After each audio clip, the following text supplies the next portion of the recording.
نحمدک یا اللہ ونصلیک یا رسول اللہ صلی اللہ تعالی علیہ وسلم اما بعد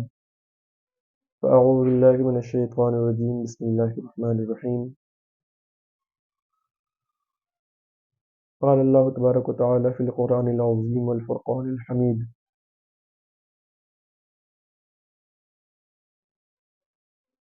قل ان کنتم تحبون اللہ فاتبعونی یحببکم اللہ وقال النبی صلی اللہ تعالی علیہ وسلم لا يؤمن احدکم حتی اکون احب الیہ من والدہ وولدہ والناس اجمعین۔ معزز سامعین کرام، اللہ رب العزت نے قرآن عظیم میں ارشاد فرمایا کہ اے میرے محبوب تم فرما دو کہ اے لوگوں اگر تم اللہ کا قریبی بننا چاہتے ہو تو میری اتباع کرو، اللہ تم سے محبت کرنے لگے گا، تم اللہ کے قریبی بندے ہو جاؤ گے۔ اور حضور تاجدار مدینہ صلی اللہ تعالی علیہ وسلم نے ارشاد فرمایا کہ لا یؤمن احدکم حتی اکون احب الیہ من والدہ وولدہ والناس اجمعین، کہ تم میں سے کوئی بھی شخص اس وقت تک کامل ایمان والا نہیں ہو سکتا جب تک کہ وہ اپنے اعزاء و اقارب، اپنے دوست احباب، حتیٰ کہ اپنے والدین سے بھی زیادہ مجھ سے محبت نہ کر لے۔ اللہ رب العزت نے اپنے محبوب صلی اللہ تعالی علیہ وسلم سے محبت کرنے کا حکم دیا، تو ہمیں حضور سے کس طرح سے محبت کرنی ہے اور کیسے محبت کرنی ہے؟ کیا فقط الفاظی دعووں کے ذریعے سے کہ ہم نبی سے عشق کرتے ہیں، نبی سے محبت کرتے ہیں؟ نہیں، بلکہ الفاظی دعووں کے علاوہ جن چیزوں کو ہمیں عملی جامہ پہنانا ہے وہ چیزیں ضروری ہیں۔ جو طریقہ حضور صلی اللہ تعالی علیہ وسلم نے ہمیں بیان کیا، بتایا، جن چیزوں کے کرنے کا حکم دیا اور جن چیزوں سے منع کیا، ان تمام تر چیزوں پر عمل پیرا ہونا ہوگا، اور حضور کی عزت و عظمت کی ہمیں حفاظت کرنی ہوگی، کیونکہ فقط الفاظ سے دعویٰ کرنا بہت آسان ہے، لیکن اس چیز کو عملی جامہ پہنانا یہ اہم بات رکھتی ہے۔ تو حضور صلی اللہ تعالی علیہ وسلم سے فقط الفاظی دعووں کے ذریعے سے عشق کی باتیں نہ کریں، بلکہ جو حضور سے محبت کرنے کا طریقہ ہے اس طریقے پر عمل کریں، کہ حضور کے عشق میں اللہ نے وہ چاشنی رکھی ہے کہ ایک صحابی حضرت خبیب رضی اللہ تعالیٰ عنہ، جب جنگ بدر ہوئی اس کے بعد کفار مکہ نے ان کو گرفتار کر لیا، اور گرفتار کرنے کے بعد انہوں نے مشورہ کیا، آپس میں پلاننگ کی کہ ان کو قتل نہ کر کے بلکہ حضور جو محمد عربی ہیں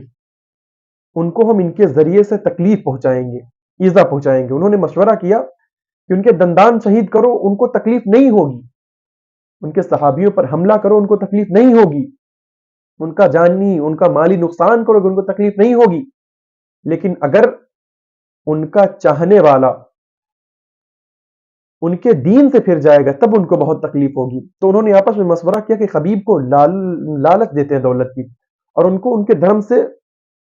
مرتد کر دیتے ہیں۔ تو سب آپس میں مشورے کے مطابق، کیونکہ حضرت خبیب مکہ کے ہی رہنے والے تھے، تو جو مکہ کے ان کے ساتھی تھے ان میں سے ایک حضرت سعید ہیں، کیونکہ بعد میں حضرت سعید خدری جو ایمان لیا ہے اور صحابی رسول بنے، اس وقت ابھی وہ ایمان نہیں لائے تھے۔ وہ ان کے چونکہ حضرت خبیب کے بچپن کے ساتھی تھے، تو ان لوگوں نے حضرت خبیب کے پاس ان کو بھیجا کہ تم جاؤ اور ان کو لالچ دو۔ تو وہ آئے اور کہا کہ اے خبیب، چونکہ میں تمہارا بچپن کا دوست ہوں، تمہاری بھلائی چاہتا ہوں، تمہاری اچھائی چاہتا ہوں، کہ تمہارے ساتھ ابو سفیان نے بہت خطرناک معاملہ طے کیا ہے کہ تمہارے ساتھ بہت زیادہ ظلم و زیادتیاں کی جائیں گی، تم کو قتل کر دیا جائے گا، لیکن ہاں ایک بات ہے کہ اگر تم محمد عربی کا دین چھوڑ کر کے تم ہمارے دھرم میں چلے آؤ تو تمہاری اولن تو جان بخش دی جائے گی، جان جو انسان کو بہت عزیز ہوتی ہے، اس نے کہا تمہاری جان بخش دی جائے گی، اور دوسری بات یہ کہ تمہیں خوب مال و دولت عطا کر دیا جائے گا، مال و دولت جس کو انسان آج سب سے زیادہ فوقیت دے رہا ہے، اور جو تمہارا گھر جو مکے میں تھا اس پر قبضہ کر لیا گیا، اس کے عوض تمہیں دوسرا عالی شان مکان دیا جائے گا۔ حضرت خبیب مسکرائے اور مسکرانے کے بعد کہا کہ تم جان کی اور مال کی بات کرتے ہو اور میرے گھر کی بات کرتے ہو، اگر تم دنیا کی ساری دولت لا کر کے میرے قدموں میں ڈال دو اور ایک طرف حضور کی محبت رکھ دو تو میں تمام تر دنیا کی مال و دولت کو اپنے پیر کے ٹھوکر سے دور بھگا دوں گا اور حضور کے عشق میں معجزن ہو جاؤں گا. یہ حضرت خبیب نے جواب دیا. اب حضرت سعید فرماتے ہیں کہ جب میں نے خبیب کو اس طرح پایا، اتنی ہمت اور جرأت والا پایا، تو میرے دل کی بے چینی، بے قراری بڑھی کہ آخر خبیب جو میرے بچپنے کا ساتھی، میرے بچپنے کا دوست، میں اس کو اچھے طریقے سے جانتا ہوں، اس میں اتنی ہمت اور جرأت نہ تھی کہ یہ اتنی ہمت اور جرأت کی بات کرتا. یہ تو ڈرنے والا بچہ تھا، لیکن آج اس میں اتنی ہمت آئی تو کہاں سے آئی؟ تو حضرت سعید بیان فرماتے ہیں کہ جب نبی کے عشق میں ڈوب کر کے خبیب نے یہ جواب دیا تو میرا دل اس چیز کی طرف مائل ہوا. جب انہوں نے مال و دولت کے ذریعے سے حضرت خبیب کو اپنی طرف راغب نہیں کر پایا تو انہوں نے دوسری پلاننگ کی اور سوچا کہ ان کو ڈرایا جائے. اب جب ڈرانے کا معاملہ آیا، پھر لوگ ان کے پاس آئے اور ڈرانے کے لیے کہا کہ تم یا پھر ان کا محمد عربی کا دھرم چھوڑ دو ورنہ تمہیں قتل کر دیا جائے گا. حضرت سعید خدری حضرت ورنہ تمہیں قتل کر دیا جائے گا، ورنہ تمہیں قتل کر دیا جائے گا. اب حضرت خبیب دوبارہ مسکرائے اور کہا کہ اگر تم میرا قتل کرنا چاہتے ہو، میں خوشی خوشی اس چیز کے لیے راضی ہوں. تم میرا قتل کر کے اگر سکون پانا چاہتے ہو تو تم مجھے قتل کر دو. مجھے دنیا کی حضور سے بے وفائی کر کے مرنے سے لاکھ بہتر ہے کہ میں حضور کے نام پر مروں، کیونکہ مرنا تو ہر کسی کو ہے، آج نہیں تو کل مرنا ہر انسان کو ہے. تو ایسے مرنے سے کہیں لاکھ بہتر ہوگا کہ میں حضور کے نام پر اپنی جان کو قربان کر دوں. سبحان اللہ. یہ حضور سے عشق اور حضور سے عشق کرنے کا طریقہ حضرت خبیب نے دیا کہ واقعی میں کس طرح سے حضور سے محبت کی جائے. فقط لفظوں کے ذریعے سے اس چیز کو نہ کریں، بلکہ جو حضور سے واقعی میں عشق کرنے کا طریقہ ہے اس طریقے پر عمل کریں. کہ حضور صلی اللہ تعالی علیہ وسلم، اگر ہم آپ سے کوئی جان نہیں مانگی جا رہی، حضور صلی اللہ تعالی وسلم نے فقط جو راستہ طریقہ بتایا ان طریقوں پر عمل کریں. حضور نے ارشاد فرمایا کہ الصلاۃ قرۃ العین، الصلاۃ قرۃ عینی، یعنی کہ نماز میری آنکھوں کی ٹھنڈک ہے. تو اگر آپ حضور سے محبت کرتے ہیں تو آپ ضرور اپنے محبوب کی آنکھوں کو ٹھنڈک پہنچانا چاہیں گے. یہ چیزیں جو اشارہ کرتے ہیں کہ ہاں فلاں انسان فلاں سے محبت کرتا ہے، چونکہ جب انسان کسی سے محبت کرتا ہے تو اس کی ساری چیزیں اس کو پسند آنے لگتی ہیں. تو حضور کو نماز بے انتہا پسند آنا، یہاں تک کہ حضور نے ارشاد فرمایا کہ نماز میری آنکھوں کی ٹھنڈک ہے.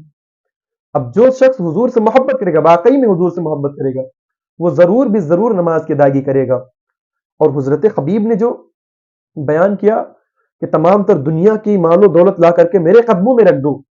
تو میں اپنی پیر کی ٹھوکر سے اس کو دور پھینک دوں گا اور حضور کی محبت کو اپنے پاس لوں گا. اور پھر جو جان کا معاملہ ہوا کہ تمہاری جان بخش دی جائے گی، تو تب بھی حضرت خبیب یہ بیان فرماتے ہیں کہ ایک دن موت نے سب کو آنی ہے،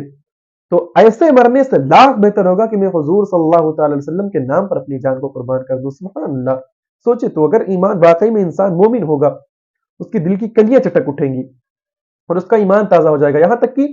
حضرت سعید جو ابھی ان کو برگلانے کے لیے آئے تھے، مال و دولت کے ذریعے سے یا ڈرانے کے لیے آئے تھے، وہ بیان فرماتے ہیں کہ میں نے جو اسلام قبول کیا وہ خبیب کے اس جرأت کی بنا پر، یہ سبب ان کا بنا کہ میں نے اسلام قبول کیا. سبحان اللہ. یہ حضور کے عشق میں چاشنی ہے کہ اگر جو عشق کرتا ہے وہ تو اس کا فائدہ اٹھاتا ہی اٹھاتا ہے، باقی جو اس کے ارد گرد ہوتا ہے، جو اس چیز کو جو اس منظر کو دیکھتا ہے وہ بھی اس سے متاثر ہوتا ہے. خدا کا لاکھ لاکھ شکر و احسان ہے کہ اس نے ہمیں اپنے محبوب صلی اللہ تعالی علیہ وسلم کا امتی بنایا اور ان سے محبت کرنے کی توفیق بھی بخشی. خدا سے دعا ہے پروردگار عالم ہم تمامی حضرات اور سامعین حضرات کو حضور سے بے انتہا بے بہا محبت کرنے کی توفیق عطا فرمائے اور جو اس کا حق ہے اس حق کو ادا کرنے کی توفیق عطا فرمائے. السلام علیکم ورحمۃ اللہ وبرکاتہ.